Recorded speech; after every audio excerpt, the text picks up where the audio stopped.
Adidas and Puma, दो world famous shoes brand. आपको जान के हैरानी होगा कि दोनों ब्रांड जर्मनी का छोटा एक शहर का एक ही फैमिली से है। कैसे बना ये वर्ल्ड फेमस ब्रांड, आज सुनेंगे उसकी कहानी। 1920 जर्मनी का एक बावेरियन टाउन नाम हेट्ज़ोजेनारक। ये टाउन एक शू मेकर टाउन के नाम से जाना जाता है। पहले एक टेक्सटाइल सिटी था, लेकिन इंडस्ट्रियलाइजेशन और मशीन्स सभी स्किल्ड वर्कर का जॉब छीन लिया। टेक्सटाइल यूनिट्स कन्वर्ट हो गया शू फैक्ट्रीज में। 3500 लोगों का शहर में 112 शू मेकर्स, उनमें एक एडोल्फ डैसलर, उम्र सिर्फ 20 साल। 1905 एडोल्फ डैसलर का पिताजी क्रिस्टोफ डैसलर को जॉब मिला एक शू फैक्ट्री में। पिताजी को सपोर्ट करने के लिए माँ ने एक लॉन्ड्री बनाई। बहन मेरी माँ को हेल्प करती थी। एडोल्फ और उसका दो बड़ा भाई फ्रिट्ज एंड रूडोल्फ घर घर जाके लॉन्ड्री पहुंचाया करता था। वो लोग हेट्ज़ोजेनारक में लॉन्ड्री बॉय के नाम से पहचाना गया। 1914 वर्ल्ड वॉर 1 शुरू हो चुका। फ्रिट्ज एंड रूडोल्फ को कंपल्सरीली जर्मन आर्मी ज्वाइन करना पड़ा। घर का हालात और भी खराब हो गया। एडोल्फ डैसलर बचपन से ही खेल कूद का शौकीन। जंगल में दोस्तों के साथ track and field competition, stick से बनाया हुआ जैवलिन थ्रो, पत्थर से शॉट पुट या कपड़े का बॉल से फुटबॉल। 14 साल के उम्र में एडोल्फ एक बेकरी में अप्रेंटिस बना। 18 घंटा तपता हुआ ओवन के सामने 4 साल बिताया। लेकिन खुद का बेकरी शुरू करने से पहले एडोल्फ को भी वर्ल्ड वॉर 1 में जर्मन आर्मी ज्वाइन करना पड़ा। वर्ल्ड वॉर खत्म हुआ, 3 भाई वापस आए। वॉर ने एडोल्फ को और भी कठोर और जिद्दी बना दिया। जर्मनी का इकोनॉमिक हालात खराब है। शहर का आधा से ज्यादा जूता फैक्ट्री बंद हो चुका, साथ में डैसलर्स का लॉन्ड्री भी।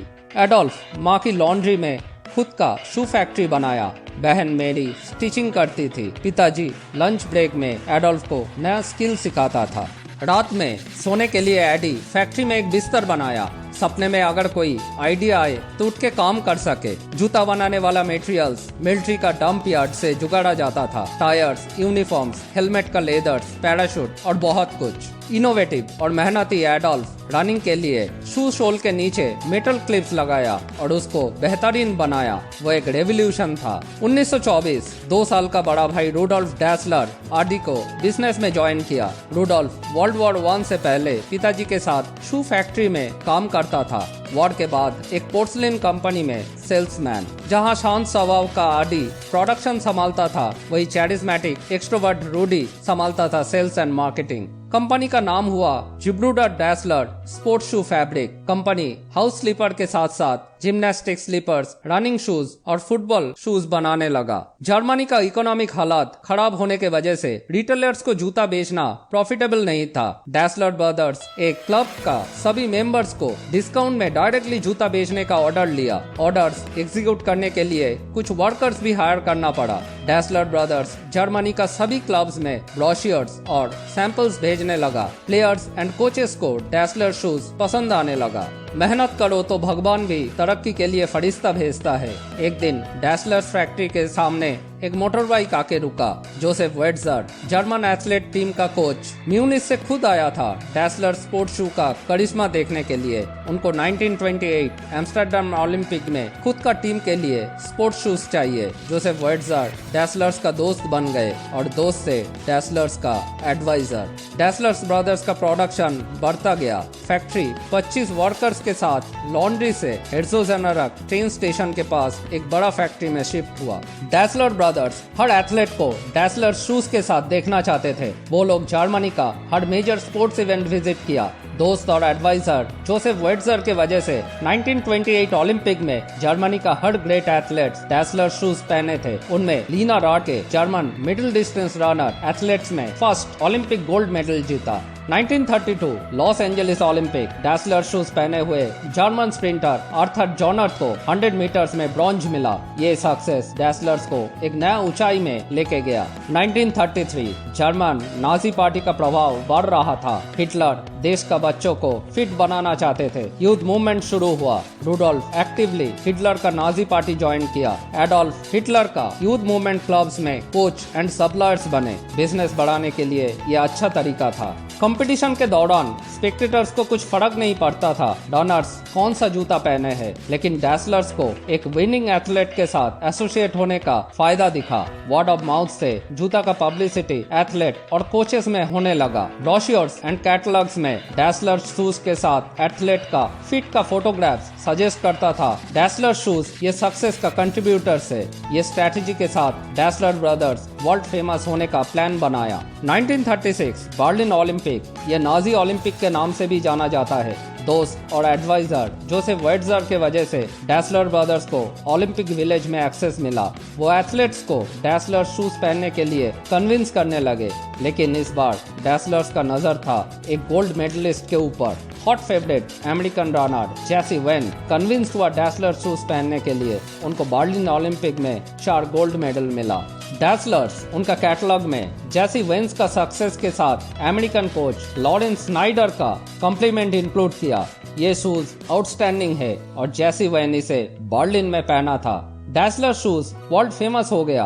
एथलीट्स और कोचेस पूरा पृथ्वी से जिब्रूडर डैसलर शू फैब्रिक विजिट करने लगे। एनुअल सेल्स पहुंचा 2 लाख पेयर्स में। 1939 जर्मन पोलैंड अटैक किया और साथ साथ सेकेंड वर्ल्ड वॉर शुरू हो गया। देश भर एसेंशियल प्रोडक्ट्स का रैशनिंग शुरू हुआ। लेदर्स को भी एसेंशियल गुड्स में क्लासिफाई किया गया। डैसलर शूज प्रोडक्शन 2 लाख से गिर के 6000 पेयर्स हो गया। कंपनी को मिलिट्री मटेरियल्स बनाने के लिए इंस्ट्रक्शन दिया गया। 1940 जहां रूडोल्फ ने जर्मन सीक्रेट सर्विस ज्वाइन किया, वही Adolf military radio technician training join किया। डैसलर्स फैक्ट्री संभालने के लिए एडोल्फ को मिलिट्री से रिलीव किया गया, लेकिन रूडोल्फ 4 साल मिलिट्री में बिताया। वर्ल्ड वॉर के दौरान डैसलर्स फैक्ट्रीज में शू मशीनरीज को स्पॉट वेल्डिंग मशीनरीज में कन्वर्ट कर दिया गया। Dassler plants anti tank weapon materials बनाने लगा। यूएस सोल्जर्स हेर्ज़ोगेनारक के तरफ बढ़ रहा था। मंडे 16 अप्रैल 1945 कुछ यूएस टैंक डैसलर्स फैक्ट्री के सामने रुका। वो फैक्ट्री को डिस्ट्रॉय करना चाहते थे, लेकिन एडोल्फ का 28 years old charming wife Cathay US soldiers को कन्विंस किया कि फैक्ट्री में सिर्फ जूता ही बनता है। जब यूएस सोल्जर्स को पता चला कि अमेरिकन एथलीट जेसी वेन यही डैसलर शूज पहन के 1936 बर्लिन ओलंपिक जीता था, तो वो लोग डैसलर्स का इंटरनेशनल कस्टमर्स बन गए। नाजी मिलिट्री में हाई पोस्ट होने के वजह से 25 जुलाई 1945 रूडोल्फ को यूएस आर्मी अरेस्ट किया। दोनों डैसलर ब्रदर्स का रिलेशन पारिवारिक कारण से पहले से ही खराब था। रूडोल्फ सोचा एडोल्फ ने कंपनी में कंट्रोल लेने के लिए यूएस आर्मी से उनका अरेस्ट करवाया। इस बार रिलेशन ठीक होने का कोई चांस नहीं था। रूडोल्फ डैसलर बिजनेस से अलग होना चाहते थे। वुर्ज़बुर्ग का छोटा सा शू फैक्ट्री रूडोल्फ लिया और बड़ा फैक्ट्री एडोल्फ को मिला। फैक्ट्री का मशीनरीज और पेटेंट्स दोनों भाई ने इक्वली डिवाइड किया। डैसलर शूज फैक्ट्रीज का सेल्स स्टाफ रूडोल्फ के साथ ज्वाइन किया और टेक्नीशियंस एडोल्फ के साथ। 2 सेपरेट कंपनी बना। एडोल्फ डैसलर एडोस नाम का कंपनी रजिस्टर किया, लेकिन सेम नाम का किड्स शूज कंपनी होने के वजह से वो नाम रिजेक्ट हो गया। एडोल्फ डैसलर उनका फर्स्ट नेम एंड सरनेम को कंबाइन करके कंपनी का नाम दिया एडिडास। रूडोल्फ कंपनी रजिस्टर किया रूडा का नाम से, लेकिन कुछ दिन के बाद नाम चेंज करके पूमा रखा गया। रूडोल्फ टेक्नीशियन हायर किया और कंपनी में प्रोडक्शन शुरू किया। एडोल्फ ने पूरा परिवार को एडिडास फैक्ट्री में इंक्लूड किया। Wife Cathay orders and dispatch देखने लगे। बहन मेरी फैक्ट्री का एक इन्फ्लुएंशियल कैरेक्टर बने।